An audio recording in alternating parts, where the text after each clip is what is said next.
The sound is there, but the sonics are not there. You see, the problem with producers that we are too comfortable sometimes.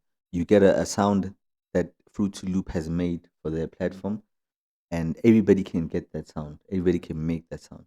But it's what you do when you do post production. How do you change that sound to make it sound different? It might be the same sound that we're using, but mine will always sound different because I go inside the program and I change all the knobs. I change all the filters. I make it sound like it's something totally different.